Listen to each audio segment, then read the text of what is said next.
which brings us back to Donald Trump. His economic agenda has proven to be the disaster that everyone knew it would be. The only thing propping up the job figures in the United States is the fact that he's liquidating the entry-level workforce through mass deportation.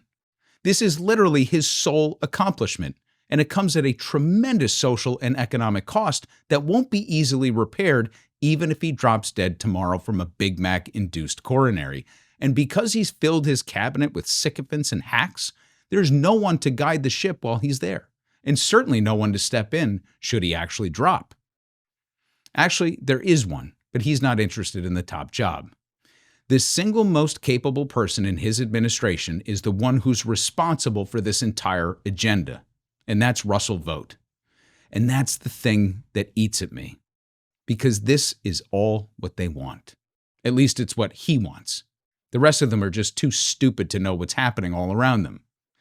All along, Russell Vought's design has been to tear down the administrative state and usher in some sort of white Christian autocracy.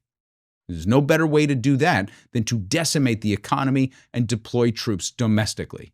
And we know all this, like I've said 1,000 times, because they wrote it all down. The feeble attempts of the judicial system to hold Vought's most violent plans at bay are barely enough to maintain calm. Russell Vought believes that America's salvation lies in having a heavy-handed theocratic dictator in charge. But that is not Donald Trump.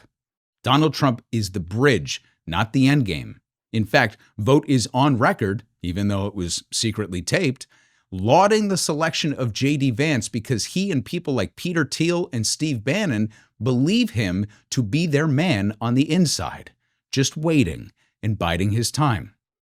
The political miscalculation, of course, is that Vance possesses neither the skill nor the gravitas to manage an enterprise on the scale of the United States, let alone the GOP. We may be an empire in decline, but we are still an empire. Slow-moving political coups like Vought's have succeeded in the past, but they're rare. In fact, the speed of his success might be his undoing. In tearing the country apart and destroying the economy, he risks immediate blowback. See, Americans still have the muscle memory of democracy.